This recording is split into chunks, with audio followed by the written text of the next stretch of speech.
Storyteller coming up, and this storyteller has been working on this story for a while. I've heard the story myself, and I look forward to him delivering it to the public. Ladies and gentlemen, please welcome Jeremy Hammer. Yeah, let's hear it for Jeremy. Jeremy uses he/him pronouns.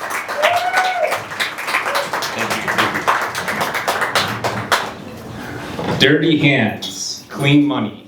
Why do I keep on seeing that bumper sticker everywhere I go? That's not the business I'm in. Let me explain. I sell copiers business to business. It's commission only, so if I don't sell, I don't eat. It's my first job out of college, and I'm hungry to make a living. I go door to door, business to business, getting kicked out for soliciting. At least that's what they tell me I'm doing. And flirting with the secretary, not to get her number, but to get her boss's number to sell to them. And it's all done through selling a lease that gets financed by the big banks. Once I get a contract signed and we sell it to the big banks, it's not my problem anymore, and they can try to collect on whatever deal I sent them. And the way that the leases work is the banks run the business credit, and it either gets approved, hopefully most of the time that happens, where it's sufficient to back the loan for their lease, or it's not. And we have to ask the owner to do what's called a personal guarantee, in which they use their personal credit to back the loan. So I am driving into an industrial park that has all sorts of blue-collar businesses. That's why I probably saw that bumper sticker. Electricians, plumbers, you name it. And I noticed that there's been a business that moved out a few months ago, and I'm seeing if there's a new business that's moved in. I parked next to it and tried the door, and it's open. I'm greeted by a short, stout gentleman with thick Eastern European accent. And I tell them what we do. We sell copiers to improve your workflow and optimize your business capacity, sir. He says, "Oh, a copier, a professional grade copier, that would make this business look real, like a real, it would make this office look real, like a real business." I'm telling myself in my head, "Sir, I don't care why you buy this copier. As long as you sign on the dotted line, I'm a happy man." Make an appointment to be back the next morning so I could present him his options. I run back to our office and talk to our administrator to get the business credit run. The banks are still open, and so within 20 minutes, I hear back that this business credit is non-existent. That means I'm gonna have to do what all salesmen dread, which is get him to sign that personal guarantee tomorrow. I prayed that night for the best outcome. The next morning I go in, and the owner isn't there, but the door is open. There's a gentleman that's installing marble countertops, brand nice new marble countertops to make that office look professional.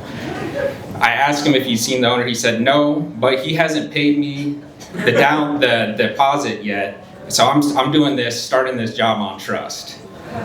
I thank him for his time and wait for another 30 minutes, try to call the number to no avail. It says the number's out of service that this guy gave me, and I have to get on with my day, so I go and leave. Over the next week, I drop in trying to catch this owner because I know it's a done deal, as long as I can get him to sign that personal guarantee. I just keep running into that marble countertop installer, and he tells me he still hasn't been paid.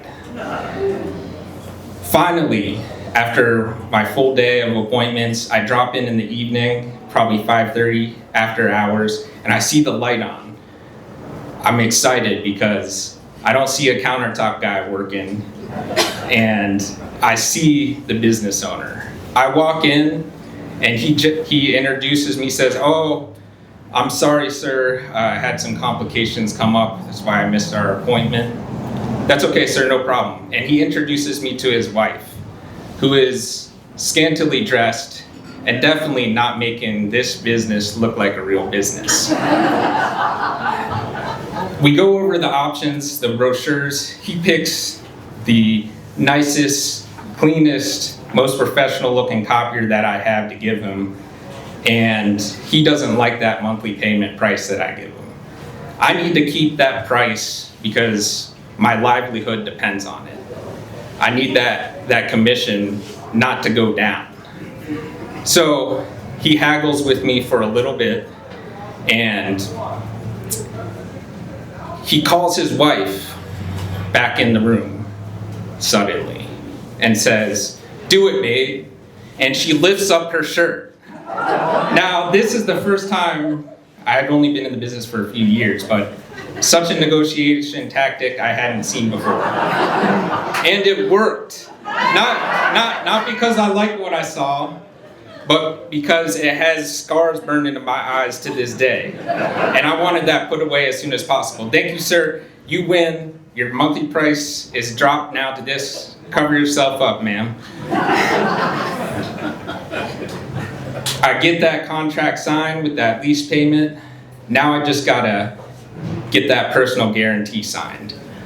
I slide it in front of him, and he doesn't think twice. Perfect. He fills it out, and I tell him, "We're ready to get your office looking like a real business here soon, sir. We'll set up the delivery here shortly." I run back to the office to get his personal credit run.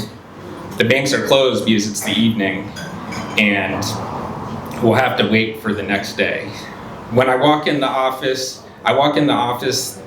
that next morning, and my admin tells me, "Jeremy, this social security number doesn't exist." I said, "Man, this is gonna be a tough one, but I know it's a done deal. I'm gonna get his wife, I'll get his son, I don't care who signs this, but I'm getting this done. I need to eat." I run back over to that office park. The door's locked, nobody's inside, and fortunately the countertop installer was just a neighbor, so he's across the street. I go to him and he tells me, "Yeah, he has. I haven't seen him. I finished the job though, and he still hasn't paid me. You let me know if you see him."